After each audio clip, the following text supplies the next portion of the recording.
bastards. Today we're going to talk about rationing. Yeah, rationing. Some people would ask, well, why would you need to ration when you are a prepper and you stockpile? Well, there could be many reasons. I will first call the reasons why one would ration when they are not prepared. I would say things like war, civil war, embargoes, blockades, um, fungus and diseases that destroy cattle and harvests, extreme weather patterns that destroy several harvests in a row that will lead to famines. As a hunger as a political weapon, like in the Ukraine in the 30s. Uh, like I said before, the fungus that could destroy the harvest, like the potato famine in Ireland in the late 19th century, which destroyed all most of the potatoes in Ireland, which were those people were dependent and led to millions of deaths. Yeah, those are things that could possibly happen, even if you have a large enough stockpile. A government can even take control of it because they will consider you a hoarder or something, and they will make it in that way that they can say that they will seize your stockpile that is can be taken away for corruption or to get around in the people in your community. So that could also happen in a certain way. Yeah, and even if you are prepared, yeah, you can still get robbed. Uh, your house could be on fire. There could be a flood. Your way of storage was not sufficient enough, or was in a bad way. So now your food is starting to rot, or it's all expired because you didn't did the stirring of the stock well. All those things could happen even when you're prepared in the in the best of times. So yeah, those things could happen, and then you need to ration. So let's imagine that you are not. Um, let's first start with examples. With an example of how to show that rationing by the government, because when there is a war, embargo, blockade, or several harvests fail, the government could imply rationing to the civilian population, um, which means that the government can lay restrictions to all the places that deliver food, to say, like farms, how much to where they are getting transported their food, and not directly into the market. It's being controlled by the government. Stores, restaurants, shops, they are all getting regulated in a harsher way, that they only can sell a certain amount of foods at each person, which will probably be regulated with some sort of a rationing card system. So if you go to the shop and you say, I want this, I want butter, uh, the shop will give you that amount of butter, and they will uh, try to snip out or color your rationing book to say that you have your bit for this month or this week. That's the way it went in World War II, at least. I imagine it's a similar system that could be yet implied when times are getting hard. Because why would the government do this? Because they want to distribute the resources in, not, I would not say fair, but in a way that most people get their basic nutrients, so they don't start to revolt and turn the situation even more bad. So that's the reason why governments would station in a rationing card. All right. As an example, I'm going to now show you a rationing system from an average rationing for every British person during World War II. I'm going to show you the minimum amount of rationing every person got um, with the help of this scale. Uh, I will warn you, this is the minimum, which means that every person, even in the most harshest of times, this was the minimum they were allowed they had right to. Sometimes it could be more, because it all depended on how well the transport of goods were, because Britain was an island, and because of the German U-boats, submarines, transport of goods were difficult because they targeted every ship with goods that they would not reach England. So sometimes, like during the height of the Atlantic War, a lot of ships were sunken by German submarines. So then the rationing were lowered, and when they found more countermeasurements, or more ships got through, the rationing went up. So it was a system that goes up and down. All right, I got a list of, from what I've researched, that was the minimum every British civilian had right to. This is a standard minimum rationing. So first of all, they had right to 113 grams of bacon or ham. So I already cut this.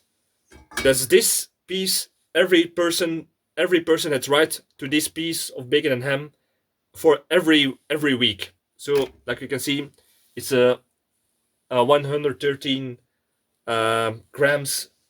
So imagine if you only were allowed to get this kind of bacon of ham every week. Yeah.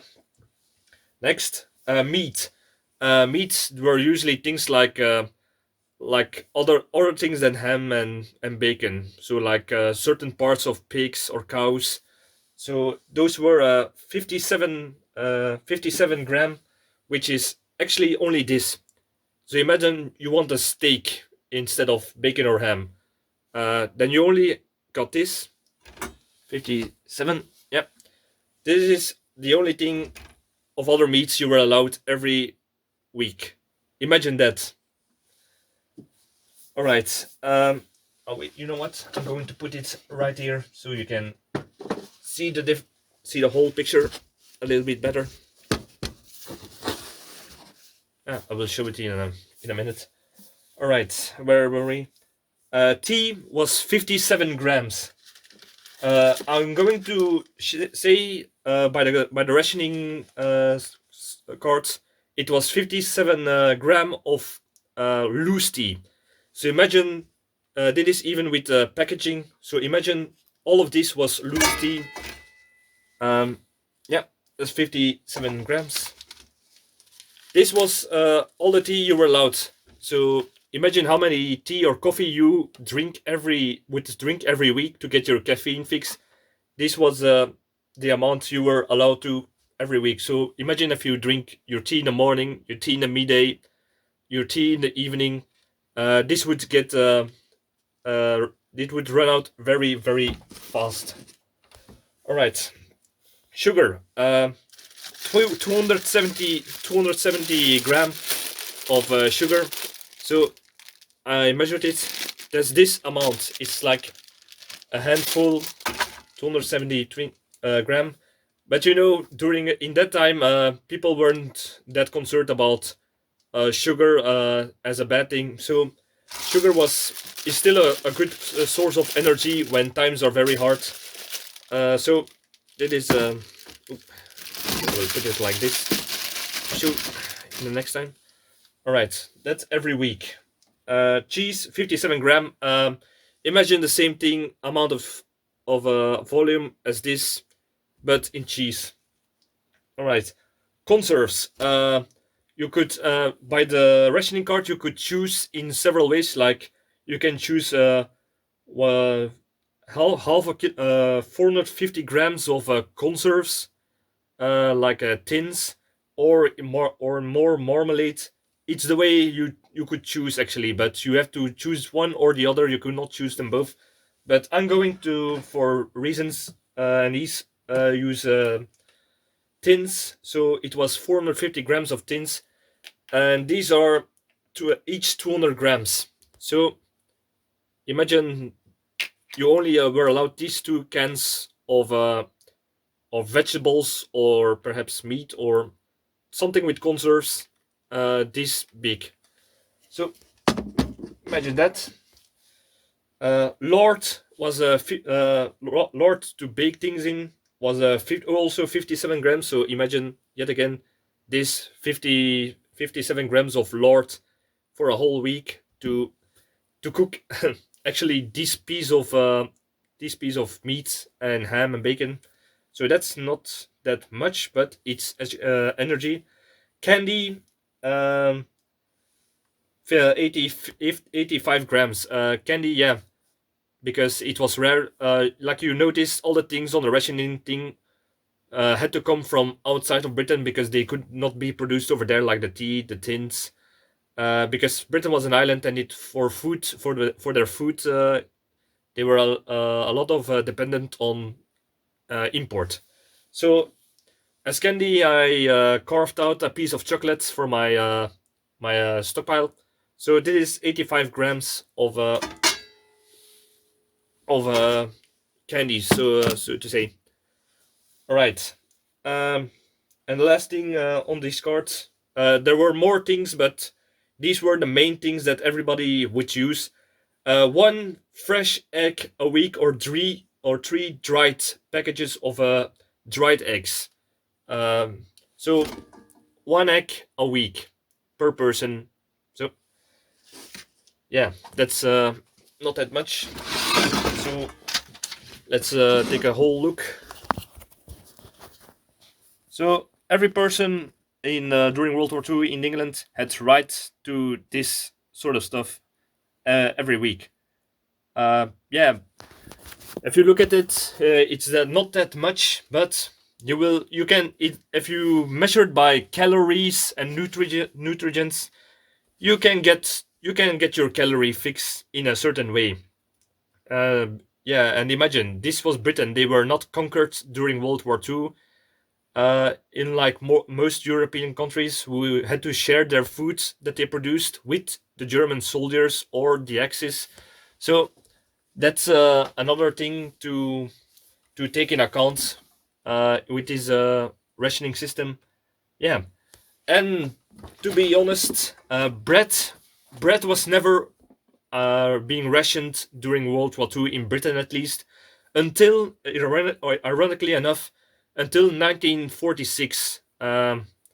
Because for some reason the bread was then rationed because of some government program after the war efforts and the war was done, which went going on until 1950. So imagine that most countries, not only Britain but most countries, had such a problem with producing and getting their optimal distribution system in order 10 years after World War what do I say 5 years after World War II. So imagine that at that time, even when you think the war is done, you still have to deal with this. So yeah, this is an example of rationing to make you aware of it. So imagine how nowadays, because yeah, people weren't that how do you say this, weren't that gluttonous in a way. I would say uh, in the 50s than now, because now people, imagine how much do you eat a week? Uh, More than this to say. I bet most of all do. Even I would. I admit. So it would be tough, even more tougher for modern peoples to not only physical but also physiologic, because we are tend to grow bigger, so we need more calories.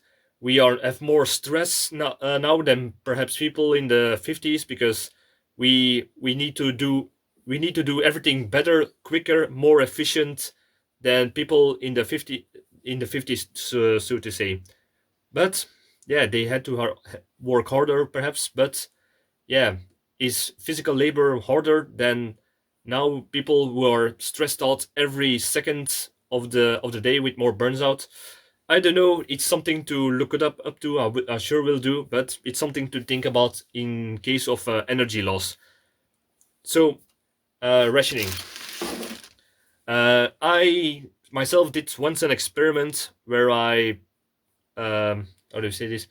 Uh, I was trying to live off grid a week in my own house, which meant no electricity, no running water, no using any of my stockpiles that I had, no bottled water, no packaged food, nothing from a freezer or a cooler.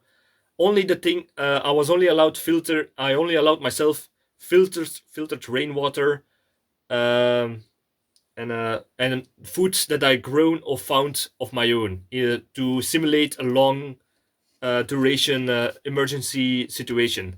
So that meant only things I grew in my garden, and which was mostly potatoes, onions, eggs from my chickens, and things I found around like berries, nuts, and some supplements, as in the case like clovers and other plants that I found in the neighborhood. So that's something I did, and what I learned from that experience is, um, yeah, the hunger. The hunger is, most people think that they are the hungriest they were is the time they were once sick or they forgot their lunch packet or something. But I can assure you, the moment you're on a lower diet for a long time, like I was on 7 days in a row, with a minimum of foods to learn how to ration, to calculate it, the hunger was overwhelming, to be honest, because uh, there is a certain, it's kind of in a weird way, there is a certain pain that starts to come up in your stomach, and after 3 days the pain was gone, but in a minimal way it was still there, and just always on the same level, instead of in the first 3 days it was always like, I'm hungry. But then it was but after 3 days it was, the hungry was always in a way stable, but it's something that didn't went off my mind, especially when I smelled food, like when I was just walking around and I passed a snack bar. The I could smell. I never noticed it before, but I could smell that snack bar, the smell from the cooked food over there, from a very long distance away. My how do you say this? My senses were heightened to detect food in any way. The moment I smelled it, my taste buds went all. My brain went in overdrive to convince myself to get to there. There is food. It smells delicious, and that's the difficulty of it. So imagine if you're in a longer period, like people in World War II who have been on rationing for 5 years, even 10 years perhaps, in a lesser amount, but still, imagine that in a global situation where food is hard to find. Um, I would not wish that to upon any person, but it's something that happens to a lot of people even in modern times. So and during disasters. So I would advise you to learn your limits. Try to skip sometimes a meal, just to get that feeling, to get a little bit used to it.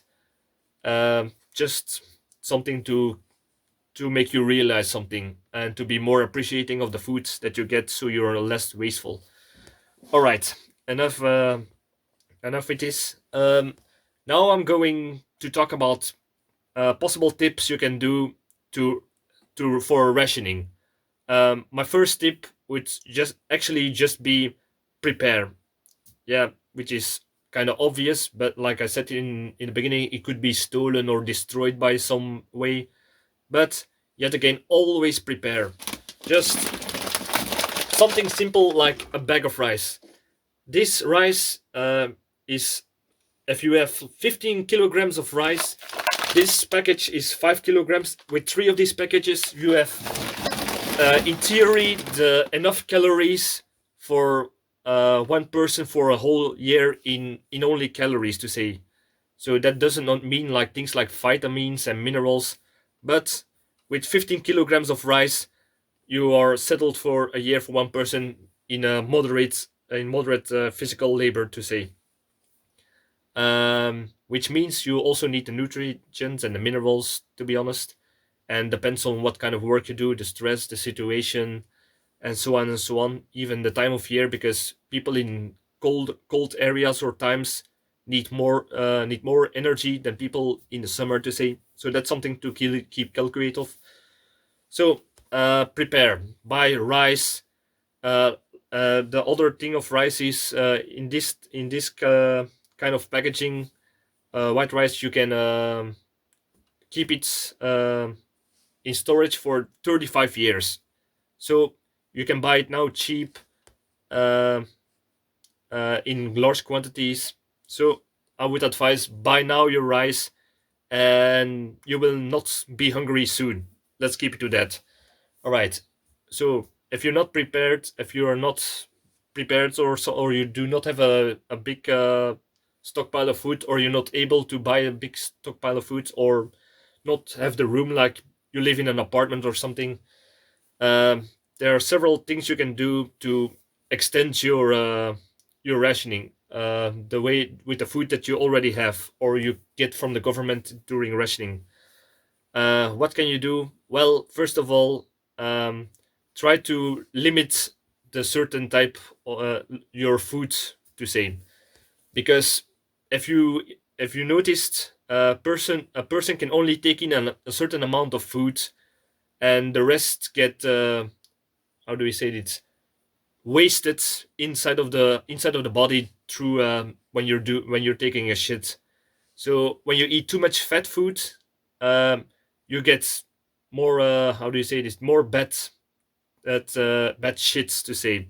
That's your body that is trying to get rid of the calories that your body cannot consume. So in a way, it's, always start to rationing your food in, limiting the amount of you eat with each meal. So do it not only for you, but do it for the whole family. So it's a joint endeavor, because if everyone only takes their own thing, then you're gonna get chaos. Somebody will go over, because not everyone has the same principles, or the same mental capabilities to keep them to their rations. So that's something to watch out for. So eat together to keep an eye on each other for the rationing, that it happening's fair. And if you eat together, you get more taste of your food, to say. All right. Next thing you can do is, try to prepare for rationing your food. What do I mean by that? It's like I said before. Try to skip a meal. Try to eat less on a regular base, instead of taking it when you go. It's something simple as going to the McDonald's or a snack bar, and instead of ordering a large pack of fries, order a medium or a small pack of fries. Something to make your body, your your psychology, and your mental, more prepared to be adapted to that, to smaller portions of food. Um, yeah, that's a certain way you can start to adapt, skip meals and such. Um, Try to, how do you say this? Try to learn your body, because, not only of yourself, but also of your partner, or your children, because not everyone's physiology is the same. Some people have a very fast metabolism, and other people have a slow metabolism. A good example is me and a certain friend of mine. I can when I eat one if I eat a lot, I get fat very fast, to say. That's why I'm a fat bastard right here. Even though I eat much less than certain friends of mine. Uh, this certain friend of mine, he can eat, uh, three boards of spaghettis this high. He can eat the same day a pizza, drink coffee all the way, have some snacks, and he was He kept skinny, and that's what I always found out. But later on, I learned about this all. But that's how people bodies can be different. So you need to adapt to it. If you have kids and one of them is a teenager, you will notice that they will eat more. Why? Is because of hormones, and because they are in the growing. Teenagers is the time where they start to really grow, and have changes in their bodies. So they will need more food to cope with that. So yeah, if you say to everybody now, everybody only gets one scoop of rice, and your teenage boy is complaining, it's not because he's a teenager. Yeah, to be honest, it could be that case, but it all could also be the case that his body needs more nutrients because he's growing. So try to keep an eye for each other's metabolism or certain periods in their life on how they are developing, to say. So that's something to keep in account and in mind when you start to rationing with the family. Another thing to do when you're rationing, try to, how do I say this in the best way? Try to spare energy. What do I mean by that? I don't say you have to sit in the when times are hard. You just have to sit in the couch all day, not moving, conserving energy like you're a bear in hibernation. Because yeah, that will not really work, to be honest. But I would say try to avoid unnecessarily movement. Like, imagine people in World War II whose areas were in famine because of blockades, the war, and all those things that could happen. I guess not everyone went playing active soccer or start jogging. Jogging was invented in the early 80s, I think. But imagine when times are hard, food is hard to get. You will not start to go to the fitness or jogging every day to keep in shape, because you will need that energy, especially when you're rationing. So in that way, I would say try to divert your limited ways of energy into more productive ways. What do I mean by that? Instead of going jogging or doing something else that could take energy, try to use that energy, that limited energy, to grow more food. Like go work in, do some gardening to get to grow more food and use that energy in that way, or try to do some sort of job, like a little a little side hustle, to say, perhaps next to your regular job, to earn more money or to barter for more food. So that way perhaps you can divert and better consume that energy instead of doing something useless. Yeah, I would not say useless, but yeah, use you make better use of the energy that you already have during the rationing, is what I'm trying to say. Which led to my next point. If the if there is rationing, try to find other sources of food. Go on a walk in your area and try to find plants that can give you energy. I'm talking about berries, nuts, uh, plants, herbs that and herbals, um, yeah, fruits, everything that can be living, can be growing in your local area. That is a good way to get some additional energy next to your rationing. People during World War II did that a lot, to a certain point that there was not much to be found in your local area because everybody was scavenging. So keep an eye out for that before somebody else goes away with it. Um, hunting, yeah, that's a difficult thing because it's hard. Even during World War II, it was forbidden to, and still actually, to do poaching. So you cannot go just with a bow or a gun and go outside and hunt some rabbits, or something that are running around, or a small game. So you will be more, especially in these times, be more locked to your own garden. But not to worry, in your own garden there is still some chance um, to find game, to say. Um, what I would do is, I have a birds feeding plank that I sometimes do some grain on. Birds will make a habit of it. Oh, he's putting out the grain again. They will start to flock every day to that, make it a habit. And when I finally would need some extra calories like meat from birds, I would just pow shoot them the birds that come to the feeding planks and have that way more calories. Yeah, it's perhaps not that nice, but when I'm hungry, when I would suffer hunger and famine, that's it's what I will do to keep me, my partner, and my children alive. So another thing you can hunt for is yeah, small games like rats, but cook it. I would advise when you hunt something like small game and birds, cook it thoroughly, because wild game could have parasites, viruses, and other pathogens that could be turn out to be more deadly. And yeah, you don't want to that, especially not in when your immune system is weakened because of a famine or rationing. So that's something to keep a watch out for. Cook it thoroughly. Gather insects.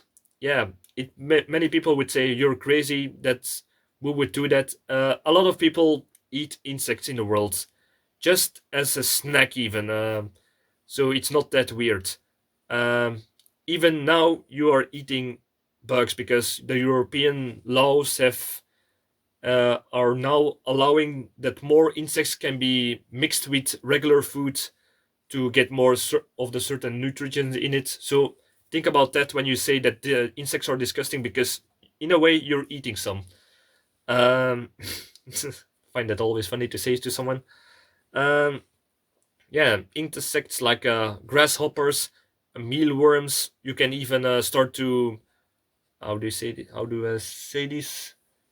You can even start to produce them yourself, like in a certain way with adapts. You can you can grow your own insects as a source of proteins. Talking about which, keep keep livestock in at your home. If you live in a rural area like me, uh, simple things come to mind: chickens, um, yeah, pigs, goats, sheep, guinea pigs, rabbits. You can keep all those animals and they will keep producing food, and not only meat, but also how do we say this? Eggs, milk, which can be very nutritious in a rationing situation.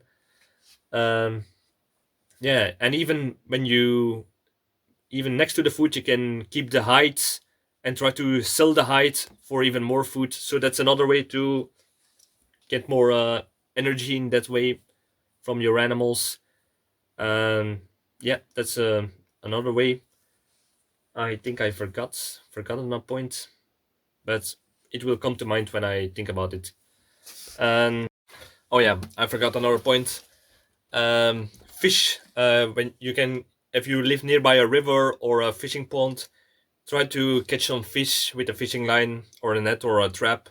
That way, that's also a good source of proteins and calories.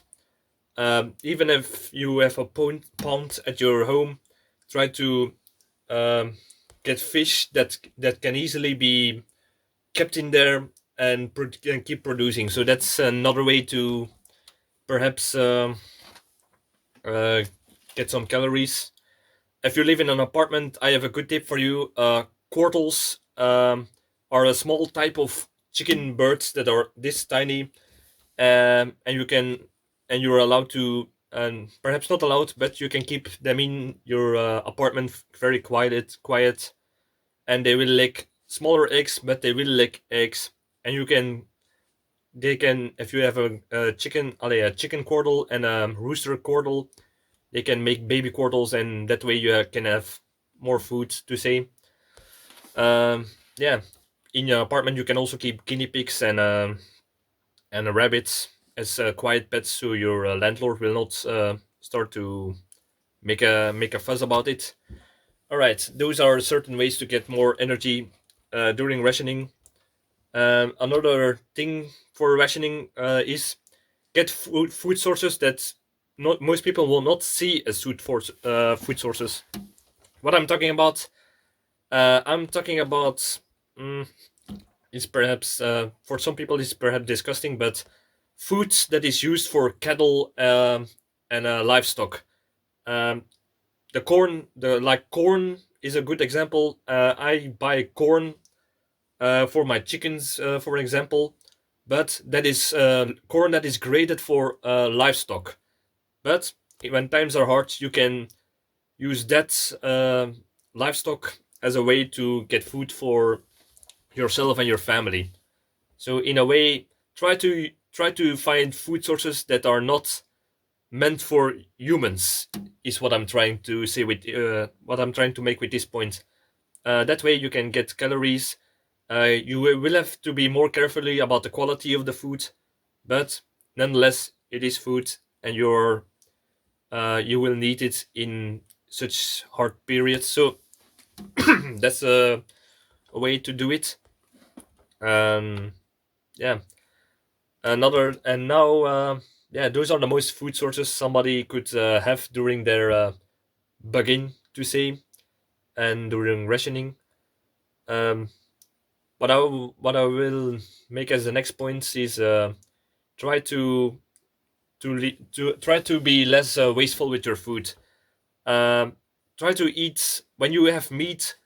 Imagine of all the pieces of meat that one would usually throw away because it's too tiny or it's too not that tasteful. How many think of all the times you throw such pieces of meat away? I would say if you have just something like a chicken wing, um, yeah, but you know what? I will show it to you. This is a good example. This is a piece of chicken I had for with my dinner earlier, and as you can see, there are still some pieces of meat. Um, these are all harder pieces of meat, and pieces of meat that are not that the most desirable, and some on the and some are pierced with pieces of bones of the chicken. So yeah, you would say yeah, you could most people would throw this away, but when there is rationing and times are harder, you can still reuse this for more calories. How? After dinner, you take this and you can cook it. You can boil it in water and make a type of. Uh, you can use it in other meals like stew, a bouillon, soup to get more calories from it. If you boil the meat and let it sitter inside of the pot, even when you break of other types of meat, you break the bone open. You can scoop out the marrow, or cook the bone in in soup or bouillon, like I said, and that way you can, in a way, recycle a piece of that meat inside of the soup, and you get those nutrients will not go to waste when you eat of those. So that's a way to try to get the most out of every meal. When a piece falls on the ground, don't just assume it and throw that away. Uh, just try to cook it more thoroughly. So sorry. So if that piece of let we say is a piece of meat that fell on the ground, most people would say, "Ah, it's been on the ground. It's dirty. Throw it away." But if you cook it thoroughly, you can still eat it. There are a certain type of people in the Philippines, which were called, I think, pekpek, which is like an underclass in certain societies over there, and those people will go through garbage that restaurants and rich people throw away. They will take pieces of chicken. They will be happy to get this, take it home, cook it thoroughly, and still so all the pathogens are dead, and still eat it. Uh, it's disgusting, but that's a certain way those people are able to survive in those environments. So yeah, you if you're really going wanting to survive or get more out of life during hard times, you will have to make some of those sacrifices to say. I don't say you always have to do this, but when times are hard, these are the times of decisions you will have to make. Um, yeah, and try to, like, when you're cooking rice, most people would throw away the water that the rice was in, but you can still reuse that water for other purposes. I would advise to look it up because there are a few types of it, but you can reuse that water where you cook the rice in, and you can, in a way, reclaim that calories and nutrients that you otherwise would throw away. Um, yeah. So yeah, I think this is my video about how do I say this? How about rationing, some tips, some reality checks, some things to think about to put everything in perspective with the rationing I showed. Um, yeah, I hope nobody would go through this, but yeah, humanity sometimes sucks. So and we will keep making the same mistakes. So I would say I hope you learned something from this. Please subscribe. It would help me. It would mean a lot to me. Um, Share it with somebody else to see what they think of it. Perhaps they have some good ideas, some good tips or advice that I didn't make as a point in this video. Leave a like, all that good thing. So thank you for watching. I hope you learned something from this idea, or at least give you some other perspectives upon prepping. So thank you for watching. See you next video.